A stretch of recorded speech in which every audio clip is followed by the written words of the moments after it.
Bonjour mes amis. Il arrive parfois que les familles prennent le temps de discuter de sujets importants. Aujourd'hui, l'exécutif général souhaite ouvrir un dialogue crucial qui nécessitera réflexion et discernement dans la prière au sein de toute notre famille des APDC. La douleur du divorce a touché un très grand nombre de personnes et de familles. Chaque pasteur a dû à un moment ou à un autre traiter de cette question au sein de son Église. Et nous aussi, au district et à l'échelle nationale, nous adressons cette question car elle a une incidence sur nos normes d'accréditation. L'exécutif général envisage de proposer un ajustement au niveau de certaines de nos politiques concernant l'acceptation de demandes d'accréditation provenant de personnes divorcées et remariées ou de personnes mariées à un conjoint précédemment divorcé alors que l'ex-conjoint est encore en vie. Désolé, mais les choses deviennent rapidement complexes, car cela inclut également les demandes provenant de titulaires actuels qui souhaitent conserver leur accréditation même s'ils ont divorcé et désirent se remarier alors que leur ex-conjoint est encore en vie, ou encore s'ils souhaitent épouser une personne divorcée dont l'ex-conjoint est également toujours en vie. Notre position actuelle permet aux titulaires de se remarier dans de telles circonstances uniquement si la cause du divorce est l'adultère commis par l'ancien conjoint.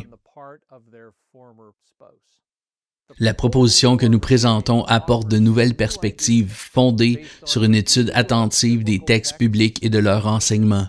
Elle introduit également d'autres causes possibles de divorce qui pourraient être considérées comme bibliquement valides, telles que l'abandon d'un croyant par un conjoint non-croyant, la violence conjugale ou les abus envers un enfant, ou encore un divorce et remariage survenu avant la conversion, et propose que ces causes supplémentaires de divorce soient prises en considération comme des motifs acceptables de remariage dans le cadre de nos normes d'accréditation.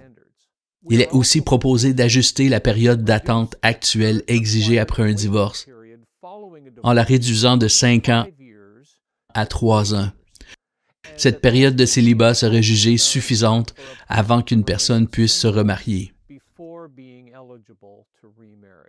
Nous vous prions donc de réviser l'ébauche suivante ainsi que ces recommandations préparées par le comité d'études sur le divorce et le remariage.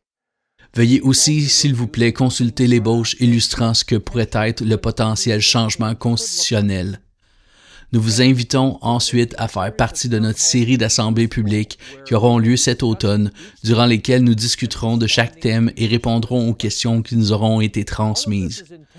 Tout ceci a pour but de vous communiquer au préalable ces informations importantes afin de recueillir vos questions et commentaires avant les assemblées de l'exécutif général prévues cet automne, ainsi qu'à l'avance du congrès général prévu à Halifax en Nouvelle-Écosse du 4 au 6 mai 2026.